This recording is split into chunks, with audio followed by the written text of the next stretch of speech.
Beloved females, when you look in the mirror, do you hate what you see? Do you think, oh, I'm so fat. How come I can't get rid of this damn weight? I have the ugliest legs in the world. If you're thinking things like this and saying things like this in your head, then you definitely want to hear what my near-death experience said about bodies, fitness, weight issues, and how we feel about our appearance. In 2010, I nearly died from a combination of heat stroke and hyponatremia while I was attending this intense high-performance camp in a remote area of Vancouver Island. That near-death experience was terrifying, but it was such a blessing because I received a profound series of teachings from a non-physical guide about all aspects of life, including bodies, fitness, health, physical appearance, and what our mind is saying about all aspects of our body. Most people believe that our body is just a chunk of matter. There's flesh and blood vessels and muscle and bone, but that's only half the story. What do you think is in the cells, powering the cells, making your whole body and the cells alive?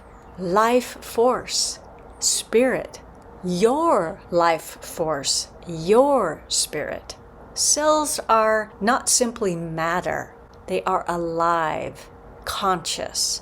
And I know this is going to sound bizarre, but I think of them as 30 trillion little critters, little friends that I can actually have a connection with, a friendly connection with. Certainly, we do not have to be enemies. To illustrate this, imagine this scenario. You're in your house and a neighbor is there. You don't really know them, but you kind of don't like them. You don't like the weird clothes they wear. You don't like their weird, ugly green car.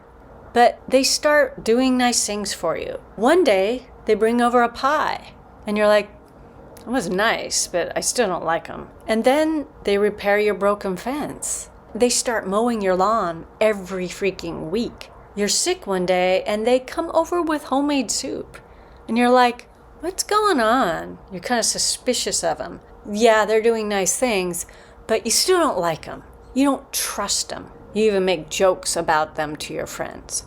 Now let's look at it from the neighbor's point of view. They love being generous. It makes them happy to give you things and to make you happy. But they start picking up on your energy. And one day, they overhear a mean comment that you're saying about them to your friend. It's a put down.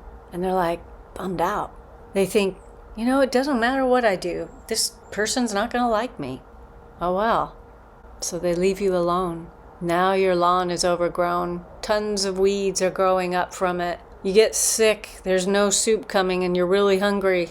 Your mean comments bummed out that neighbor. Now they're kind of tired and they walk with their head down. Their energy's low. The whole scenario's a mess. Do you get where I'm going with this? That sweet, loving, generous neighbor is one of your 30 trillion cells. When you talk to your body like that, they hear it and they respond to your energy. For years, these beautiful beings have taken care of you. They are beating your heart, breathing your lungs, dispelling toxins from your body. They are even holding on for you painful emotions, like when you had that breakup and you had all this sadness, but you didn't want to deal with the sadness. So it held on to it for you until you were ready to deal with it. They held on to the anger that you haven't expressed. They're holding on to that for you until you're ready to deal with it. Your body is so kind to you. And yet, we look in the mirror and we say, you're so ugly. You're so fat. You're so wrinkly.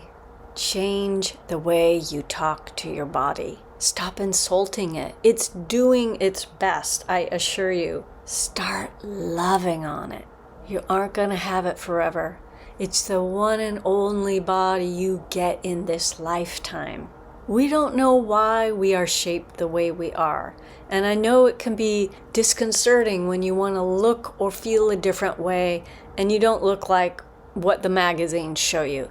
but you were given a crooked nose or big feet or whatever size of breasts you have for a reason. And we don't know what that reason is when we're doing our life thing. You may figure it out at some point during your life, but I assure you, when you die, you are going to know why you were given that specific shape. It is not random. You're given this beautiful body for a reason. So while you're here, love your body as much as you can. Interrupt any negative thoughts about your appearance or your weight or any ailments you have going on as best as you can. One of the most beautiful practices you can do is when you go to bed at night and you're laying in bed, go to the part of your body that you find problematic, whether that's holding on to fat like in your belly, or your eyesight's not good, or you have a pain that just doesn't seem to go away. Go to that area with your attention and consciously give that some love. If you're sensitive enough, you can start feeling something going on. You may start feeling tingling, warmth. You might start feeling a lightness. Those tiny cells are hearing you. They're feeling the love you're giving them, and they will start responding in kind. Keep doing this day after day, night after night, and start watching how your body responds. Follow any leads your body suggests. You'll kind of get maybe intuitive hits about this, certain foods to eat or stop eating, or when it's time to go to bed. Don't stay up later when your body says, hey, you know what? It's time to go to bed now. You can finish that movie later. Allow a conversation to start developing between you and those 30 conscious beings. Now, at first, it may be a little difficult to stop or interrupt or de-loop these negative comments that you're saying about your body. If that's the case, write 10 life hacks in the comments, and I will send you 10 days of one new way to de-loop or interrupt these negative thoughts every day for 10 days. And this will really help you on your journey to start loving more and connecting much more with all those beautiful cells in your body. And it's all free. If you're curious and want to go deeper into how negative thoughts, limiting beliefs, and stress all affect cells and your overall health, then watch this video next, because I give specific steps on how to shift thoughts and behaviors that are hurting your beloved body. I'm sending much love to you and your body. Thanks for watching.